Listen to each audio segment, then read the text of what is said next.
Dans cet exercice, on va montrer la convergence de la série des moins 1 puissance k moins 1 sur k vers la valeur ln de 2.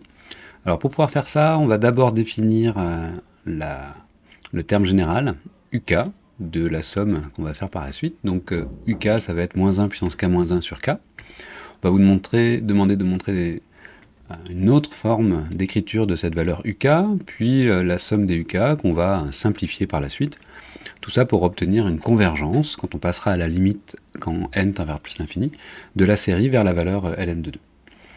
Donc la première étape, c'est de vérifier que pour tout cas, uk est égal à cette intégrale. Donc on va partir de cette valeur-là, on va intégrer moins t puissance k moins 1 entre 0 et 1, et on va voir que la valeur de cette primitive, entre 0 et 1, donc évaluant 1 moins évaluant 0, ça nous donne la valeur uk moins 1. Alors comment on fait ça ? Je vais décaler par ici. Première étape, on rappelle que la primitive de u' fois u puissance n, c'est u puissance n moins plus 1 de x sur n plus 1. On peut repartir dans l'autre sens, on peut partir de u puissance n plus 1 et dériver. Donc si je dérive la fonction u puissance n plus 1 de x par rapport à x, j'aurai n plus 1, u' puissance n plus 1.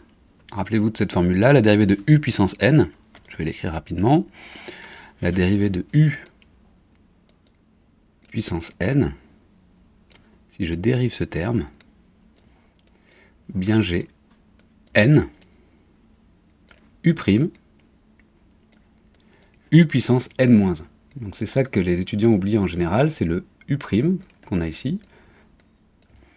Donc si je pars de u puissance n plus 1 de x divisé par n plus 1, j'aurai le n plus 1 qui va descendre, le u' qui va apparaître.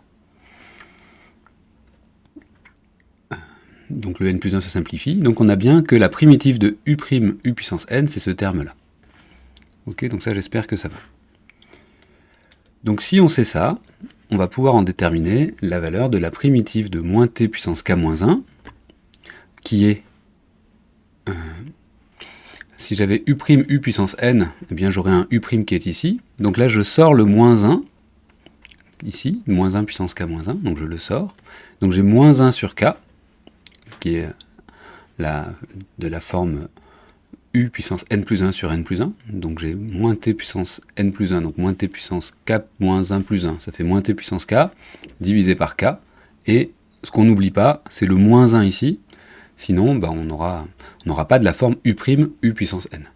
Si je prends celui-là, u' u puissance n, sa primitive c'est bien ce terme-là. Ensuite, je l'évalue en t égale 1, donc là aussi on ne se trompe pas, c'est t qui vaut 1 moins la valeur en t égale 0, et quand t vaut 1, ça fait moins 1 fois moins 1 puissance k, ça fait moins 1 puissance k plus 1, donc là on pourrait mettre un plus 1, mais moins 1 puissance k plus 1, c'est pareil que moins 1 puissance k moins 1. Parce que on peut enlever moins 1 au carré ça fait 1, donc si on divise par moins 1 au carré, on obtient la même valeur. Donc moins 1 puissance k plus 1, je vais l'écrire ici, un peu plus petit qu'au-dessus parce que c'était quand même un peu gros, moins 1 puissance k plus 1, k plus 1, ça c'est égal à moins 1 puissance k moins 1, puissance k moins 1. Parce que si je multiplie celui-là par moins 1 puissance 2, j'obtiens bien moins 1 puissance k plus 1. Ça fait moins 1 puissance k moins 1 fois 1, puisque moins 1 au carré, ça fait 2. Donc lui, je peux l'enlever. Donc ici, au lieu de mettre k plus 1, je peux mettre k moins 1 ou k plus 1, les deux résultats sont corrects. Mais comme on vous demande dans l'énoncé de retrouver le uk qui est donné là-haut, et ce uk, il a un k moins 1 à l'exposant, moins 1 puissance k moins 1 sur k, eh bien il faut que je fasse apparaître un k moins 1 ici. Donc ça c'est la première question, on intègre, on ne se trompe pas sur la forme u' u puissance n, pour avoir u puissance n plus 1 sur n plus 1, on n'oublie pas le moins 1 qui est devant, et ensuite on a répondu à la première question, on passe à la 2. Maintenant on va calculer la somme de ces termes, donc on a la somme de l'intégrale. Et comme vous l'avez déjà vu, quand on fait une somme finie d'intégrales, donc par exemple l'intégrale de f plus l'intégrale de g, c'est pareil que l'intégrale de f plus g. On peut intervertir la somme et l'intégrale. L'intégrale d'une somme, c'est la somme des intégrales. Donc je peux faire passer l'intégrale devant et la somme juste après. Cette somme-là, je la connais, c'est la somme des quelque chose puissance k-1. Donc quelque chose puissance k moins 1, c'est 1 moins quelque chose puissance le nombre de termes sur 1 moins ce quelque chose. D'accord? Donc ça, c'est une formule qu'on a vue dans le cours, qu'on a démontré 50 000 fois. Je vous rappelle que pour la démontrer, on multiplie cette somme par 1 moins, donc le terme qui est ici est moins t, donc 1 moins t. C'est pour ça qu'on a un 1 plus t qui arrive ici. Et on en déduit que cette série, cette somme qui est là, elle est égale à cette valeur-là, à cette fraction qui est donnée ici. Ça, c'est la même chose que ça. Donc au lieu d'avoir à calculer l'intégrale de cette somme, on a remplacé cette somme par cette valeur, on n'a plus qu'à calculer l'intégrale de cette valeur-là. C'est ça le cœur de l'exercice. Donc une fois qu'on a fait ça, on va remonter un petit peu pour montrer la suite. Là, on a montré que Sn était bien cette intégrale-là, donc c'est le résultat qu'on vient de trouver. On va en déduire que Sn égale ln de 2 plus moins 1 puissance n plus 1, t puissance n sur 1 plus t, donc l'intégrale entre 0 et 1 de ce terme-là. Donc là, on va découper l'intégrale en deux. On va faire l'intégrale entre 0 et 1 de 1 sur 1 plus t, moins l'intégrale entre 0 et 1 de t puissance n sur 1 plus t. Et le moins t puissance n, on peut le réécrire moins 1 puissance n fois t puissance n. Parce que vous êtes d'accord que moins t puissance n, c'est égal à moins 1 puissance n fois t puissance n. D'accord? Parce que a fois b puissance n, c'est a puissance n fois b puissance n. Donc on peut réécrire ça comme ça.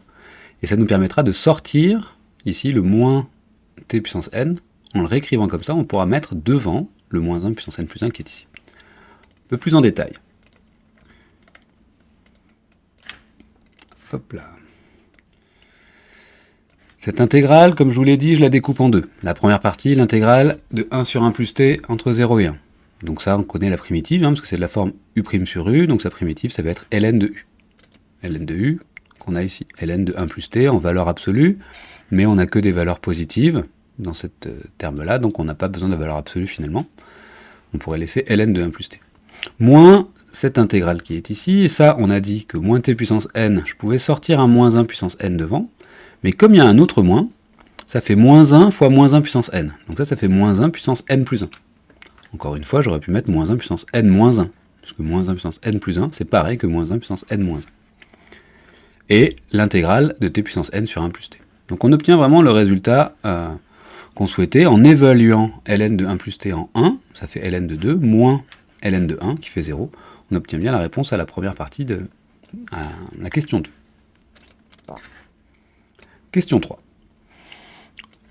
On décompose notre somme, qui est ln de 2 plus ce terme-là, et on appelle ce terme-là le reste, Rn, moins 1 puissance n plus 1, l'intégrale de 0 à 1 t puissance n sur 1 plus t dt. Et nous, ce qu'on va vouloir faire, c'est calculer la limite de ce reste. Donc pour pouvoir faire ça, on va essayer de le majorer par quelque chose qui tend vers 0. Comme ça, quand on fera tendre n vers l'infini, on a un théorème d'encadrement, on appelle ça aussi le théorème des gendarmes. Si je suis plus petit qu'un truc qui tend vers 0 et que je suis positif, ben c'est que je tends vers 0.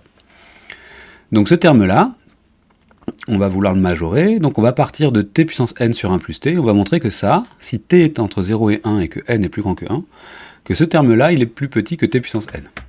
Alors là, on n'a même pas besoin de se référer à l'exo, c'est un résultat qui est très général. Si j'ai t qui est entre 0 et 1, alors 1 plus t est plus grand que 1, ça vous êtes d'accord, si t est positif, 1 plus t c'est plus grand que 1, bon, très bien. Si je passe à l'inverse, j'ai le droit parce que j'ai pas de terme négatif ou nul ici, en tout cas j'ai pas de terme nul, puisque t n'est pas négatif. 1 plus t c'est positif, je passe à l'inverse, donc j'ai 1 plus t qui est plus petit que 1, et je multiplie des deux côtés par t puissance n qui est un nombre positif. Comme t est entre 0 et 1, t puissance n est positif, et là je ne change pas le signe de mon inégalité. Donc j'ai t puissance n sur 1 plus t qui est plus petit que t puissance n. Donc j'ai ma majoration. Maintenant ce que je veux montrer, c'est le résultat suivant, je veux montrer que la valeur absolue de Rn, donc la valeur absolue, c'est-à-dire que j'oublie le moins 1 puissance n plus 1, parce que sa valeur absolue c'est 1, c'est plus petit que 1 sur n plus 1. Eh bien je sais que l'intégrale entre 0 et 1 de t puissance n sur 1 plus t est plus petite que l'intégrale de 0 et 1 de t puissance n. Parce que si j'ai cette relation-là, cette valeur-là, t puissance n sur 1 plus t, c'est plus petit que t puissance n, c'est ce qu'on vient de montrer, donc l'intégrale aussi. Donc la valeur absolue j'enlève le moins 1 puissance n plus 1, j'ai ce terme-là qui est positif, puisque j'ai que des termes positifs, il est majoré par ce terme-là. Maintenant, j'ai plus qu'à calculer la valeur de t puissance n, l'intégrale entre 0 et 1 de t puissance n dt. Donc ça, c'est facile à faire. On va aller voir là-haut. La primitive de t puissance n, c'est t puissance n plus 1 sur n plus 1, que j'évalue en 1. Donc 1 puissance n plus 1, ça fait 1, divisé par n plus 1. Et en 0, ça fait 0. Donc j'obtiens bien, comme majorant, 1 sur n plus 1.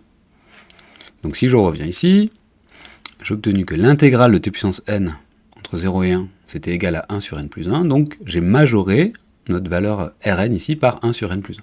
Donc si c'est majoré par 1 sur n plus 1, en valeur absolue, je vais faire tendre n vers l'infini pour la question suivante, et Rn, lui, va tendre vers une valeur qui est plus petite que 1 sur l'infini, qui fait 0. Donc par majoration, j'en déduis que Rn tend vers 0. Donc là, j'ai quasiment fini, puisque je sais que ma somme Sn, c'est ln de 2 plus ce machin, plus ce Rn, et je sais que le Rn, il est majoré par un truc qui tend vers 0, donc le Rn tend vers 0.